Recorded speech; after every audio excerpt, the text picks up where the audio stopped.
Can you talk a little bit about, you mentioned something in the book as our period, as our fifth vital sign. Yeah. And how, in one of the biohacks is eating and exercising according to cycle, these rhythms, these natural rhythms that we are so out of sync with in our modern convenient lives. So it's so profound and it's so true, yet very few women are even aware of the phases of their cycle. Yeah, because this is not what we are being taught in fifth grade. It's like, hey, this is what's happening in your body. So men are solar, and so and so their every day is the same. The cortisol goes up in the morning, right? That's the rise of cortisol. You can go for a workout, and that's going to make your workout easier, and then it just drops down throughout the day. And so women are lunar, so we have a 28-day cycle that's called Infradian Rhythm. And so even if you're in perimenopause or in menopause, this is still that's what I'm going to do once I hit that stage in life. I'm going to be freaking according to my cycle until I can, to the rest of my life, because that's how nature operates. Nature never produces fruit 24/7, right? This is the very capitalistic idea that, every day we have to make more money, right? There's no seasons, but nature has seasons. And so we have seasons as women as well, which is winter, spring, summer, and fall. And the moment I realized how I look at the graph of how different our hormones are, I'm like, well, I'm a different person at ovulation than I am when I'm menstruating. So I'm like, why am I not adjusting my diet or my workouts to that? Because your hormones are completely different, and also completely different to men. So I can't take advice from men because they just know what it's like to have, all of those things going on. Multiple, we have estrogen and progesterone, the main ones, but ultimately you have 4 phases of the cycle. So it's the menstruation at the beginning, then you have follicular phase, ovulation, which lasts 3 days. That's where you can get pregnant. And then you have luteal phase. And so depending on where you are, so at the beginning of your cycle, your estrogen is speaking. And so I kind of give a comparison. Estrogen is a lot like me. She's a very outgoing, social, blonde, skydiving. So she's when your estrogen is speaking, this is time to do a podcast or just ask for a raise, and just you're shining, you're bright, you're brilliant. Yes, and so you're gonna want to focus on keto diet and stews and just kind of more meats and less carbs, but just pushing yourself, that strength energy and fire and masculine almost of doing. This is the time for you to do things.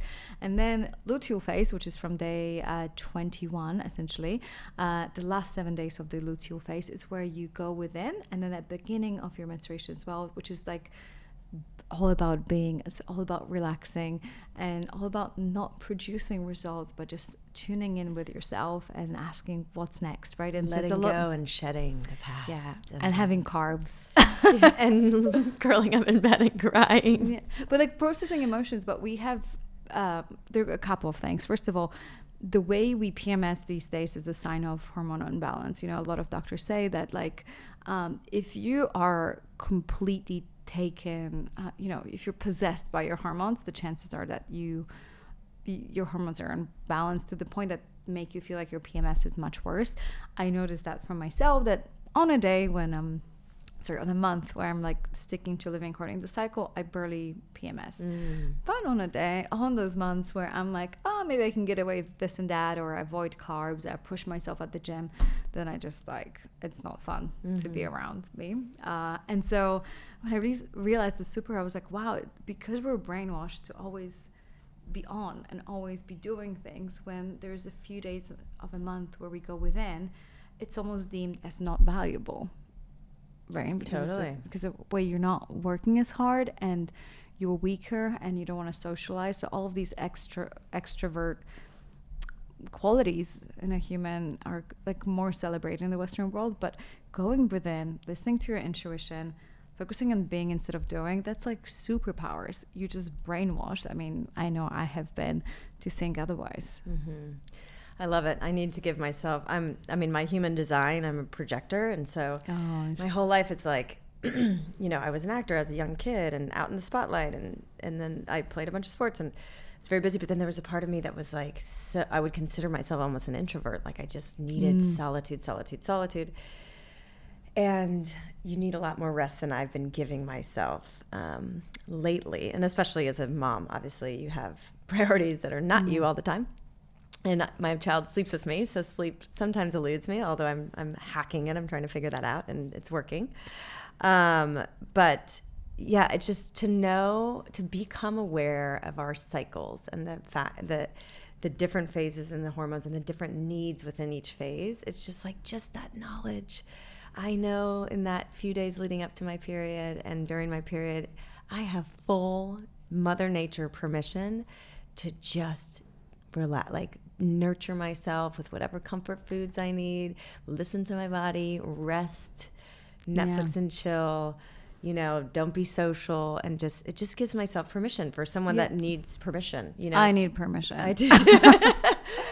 Before understanding that this is actually what will help me prevent from burning out and actually be more productive. I was like, wait, I can be more productive if I rest? Okay, cool. I'll do that. Just to be more productive. That's like me. The same. I'm like, but I actually, if I rest or if I meditate for, 45 minutes in the morning and 20 minutes in the afternoon, like I'll lose 60, minutes of productivity, but I'll actually have deeper rest and I'll be more productive, So I'm like, but I always have to have that. Oh, but you justify it. You know what I mean? Yeah. It's terrible. Oh, 100%. But it's so beautiful. What we're working on right now is not only an app for help women understand like what's happening in their bodies, but also there will be a mirror app for men to also know like, oh, my partner is on day 6. This is how I can support her. So it's coming out next month. Genius. Yeah, because I think this is what we also need to educate men. It's like it feels like Biohack Like a Woman, a book for women, because it's about cycles. I'm like, I'm sorry, I read so many books for men. Like, I know how men like operate. Obviously, I'm not a man, but like we somehow educate ourselves about both. But men are like, oh no, this is for women. I'm like, no, like not that I want you to read the book, but I want you to know your partner's cycle and understand what it comes with, And so. And in same-sex marriages or same-sex relationships, women usually tend to like sync up. So they'll be like, okay, in the app, well, let me see where my partner is. Oh, she's a few days behind me. Okay, I'll cut her some slack, or whatever. Honestly, and it's like that's just so beautiful to like almost have like an instruction manual, and that helps you understand that sometimes it's easier to hack your biology, right? Or to understand your biology before making these big statements of this is who I am, Yeah. And it's all about that feedback. We're getting, using technology to give us this feedback, the tests to give us the feedback. And then with that knowledge, make these tweaks and get back in sync with, the greater nature and our nature. Yes. Thank you for listening to the Heal Podcast. Be sure to tune in every Thursday for more empowering wisdom and inspiring healing stories. And make sure you hit the follow button on Apple, Spotify, or wherever you listen to podcasts so you don't miss that one episode that holds the answer you've been searching for. And please rate and review us so that we can grow and reach more people. Thanks so much, and be well.